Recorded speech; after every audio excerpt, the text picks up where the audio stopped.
I would highly recommend that you onboard your nanny the whole week and break down the conversations and activities each day.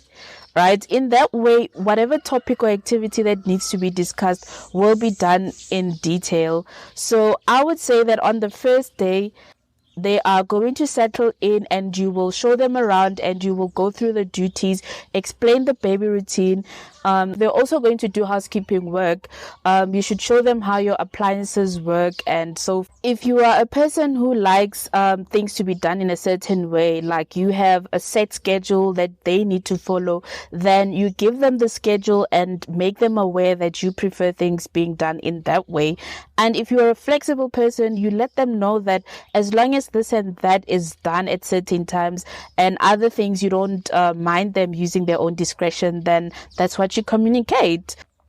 If you are a person who would like to have a shift report, then you give them the report card that they need to fill and you explain exactly what needs to be in the report card, right?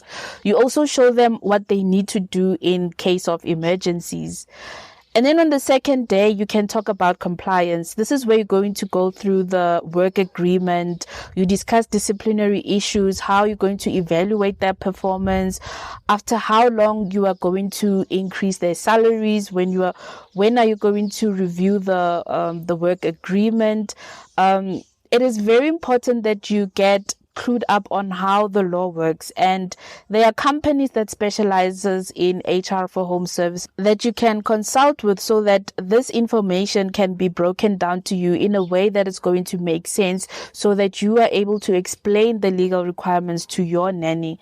And I highly recommend that you equip yourself with this knowledge before you hire the nanny.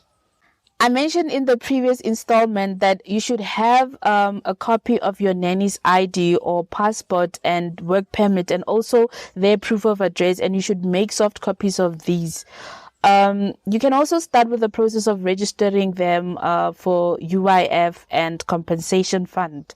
And then on the third day, you can talk about your family dynamics, right? Who will your nanny report to, your family values, your deal breakers, and your expectations from a family standpoint. And when you are having these discussions, your nanny should also talk about her needs and her expectations. Personalizing your need is one of the most underrated activities, and yet most working relationships end up not working out because of assumptions, right? Just like the story that I just told you about our previous nanny, if I communicated our family dynamics clearly, then that incident wouldn't have happened. You should also be fair and live up to your words. If you don't expect your nanny to spank your kids, then you should also not spank them. If you are conscious parenting, you should explain to your nanny what that entails and what does it look like to conscious parent, right? And if you're still figuring certain things out, you make them aware that this is what I'm still figuring out, you know? And then on the fourth day, you can introduce your nanny to your acquaintances and friends that are close by in your neighborhood, right? If you're staying in a complex or an estate, people that you are acquainted to should be aware of your nanny.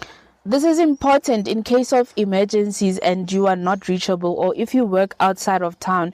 If your child gets sick during the night, your nanny should not struggle who she needs to reach out to. Right? You should also show your nanny your neighborhood if they are not familiar with the area you are staying in.